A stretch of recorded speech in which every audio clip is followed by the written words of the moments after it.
Believe it or not, I have a wonderful slideshow for you here this morning that I was hoping to present. So again, my name is David Noyce. I'm a professor at UW-Madison.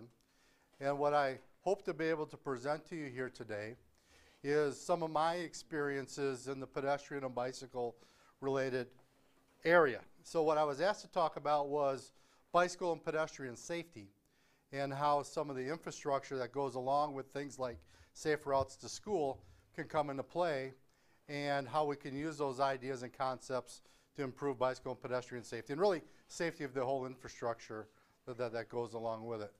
Hello, Professor, how are you? So what I will build, if we can get to the presentation, what I will build my thoughts around is some of my experiences with a couple areas. One of them is I was fortunate to be, you're all familiar with the Institute of Transportation Engineers. How many of you are student members? So some of you, good. So I was fortunate enough to be chair of the Institute of Transportation Engineers Pedestrian and Bicycle Council. So I've had some experiences both the U.S. and around the world in terms of looking at those issues. I also serve on the, so you transportation folks all know about the Manual on Uniform Traffic Control Devices, right? So I happen to serve on that national committee as well. And one of the things that we're working on is some bicycle and pedestrian related signalization that I will share with you as we go forward.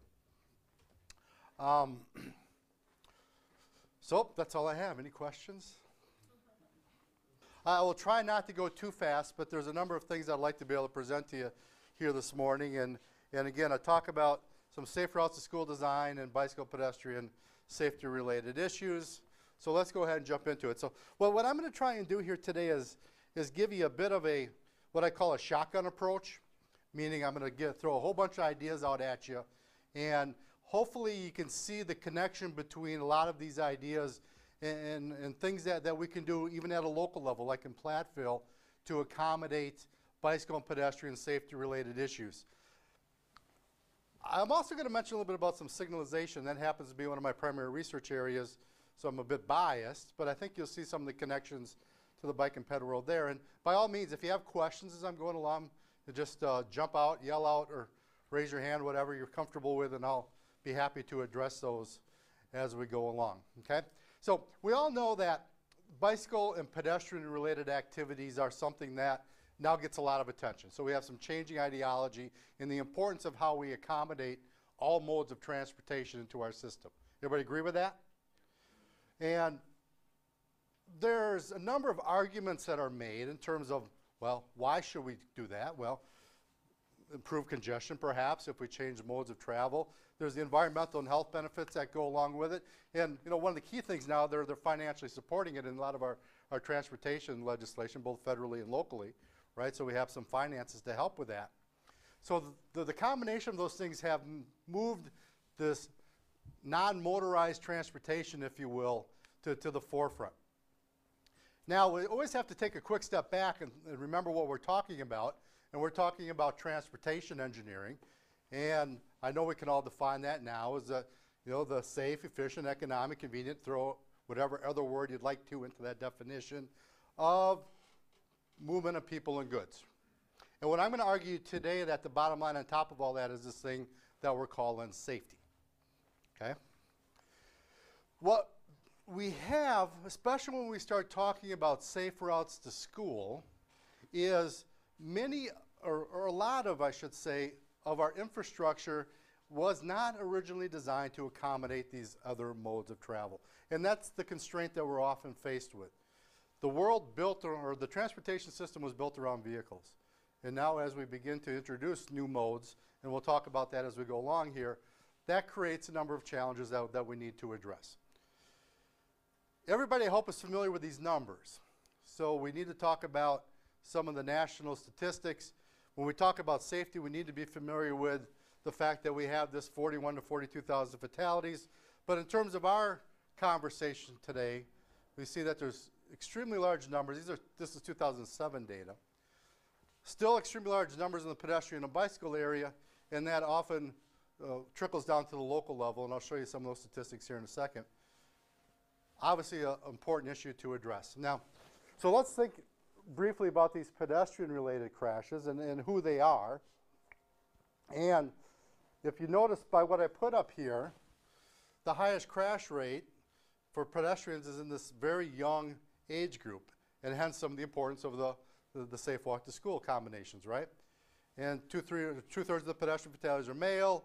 Us older folks, we are less in terms of the numbers, but more frail, right? Every time we get hit, it tends to lead to more significant outcomes, okay? So when we talk about pedestrians, who are they? I guess we forgot to address that as well. So who are pedestrians? So everybody on foot, right? But are there other parts of that definition? What's that? Yeah, so we got all these other, we got, you know, the rollerblade world came about, and these motorized skateboards and other mechanisms of travel that are becoming more and more common. So the pedestrian definition is quite broad.